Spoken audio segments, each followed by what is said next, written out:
L'affaire Caténan a pris une nouvelle ampleur ce week-end, avec les déclarations du député du Nord.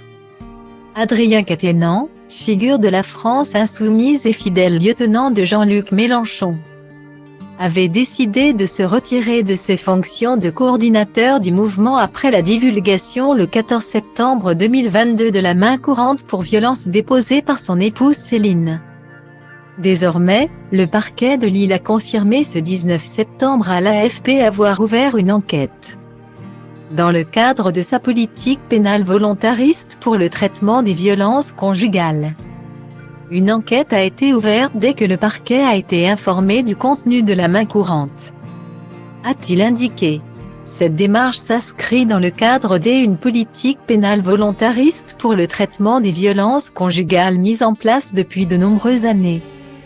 Dans un communiqué, après révélation de l'existence de cette main courante par le Canard enchaîné, Céline et Adrien Caténan avaient dit avoir appris par voie d'avocat que le parquet s'était saisi des faits. Mais ce dernier s'était alors refusé à tout commentaire. Adrien Caténan a ensuite annoncé dimanche s'être mis en retrait de ses fonctions chez LFI, reconnaissant des violences envers son épouse dans un communiqué publié sur Twitter, évoquant des disputes depuis l'annonce par sa femme de sa volonté de divorcer. Il a précisé notamment lui avoir saisi le poignet au cours de l'une d'elles. Il a aussi admis lui avoir donné une gifle, il y a un an, dans un contexte d'extrême tension et d'agressivité mutuelle. J'ai profondément regretté ce geste qui ne s'est jamais reproduit, a-t-il souligné. Le parquet de Lille a expliqué lundi que sa politique en matière de violence conjugale prévoyait qu'en cas de dépôt d'une main courante et lorsque les faits lui paraissent le mériter, les services de police devaient le contacter pour obtenir des instructions.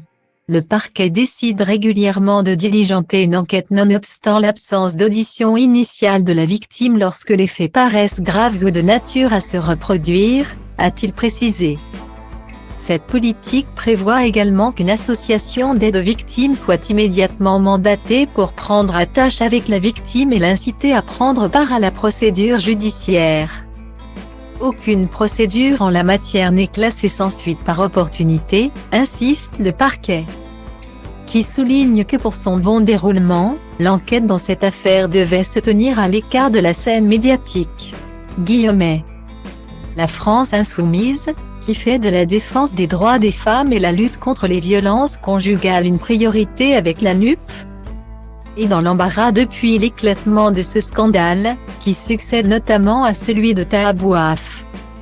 Le patron du mouvement de gauche a fait part de son soutien à son poulain de 32 ans, souvent considéré comme son potentiel successeur. Dans un premier temps, il a pointé la malveillance policière, le voyeurisme médiatique, les réseaux sociaux et a souligné le fait que son ami Adrien prenne tout sur lui. Il a alors été vivement critiqué pour minimiser les faits et tout réduire à sa relation avec le politique, sans avoir une pensée pour la victime. Peu après et certainement conscient du tollé provoqué par ses propos, l'ancien candidat à la présidentielle a précisé ses propos en expliquant ne pas avoir mentionné Céline Caténan car elle ne souhaitait pas être citée. Il a terminé en dénonçant toute violence et en approuvant que son collègue assume ses actes. Pour l'heure, Adrien Caténan n'a pas mis en pause ses activités en tant que député de la première circonscription du Nord.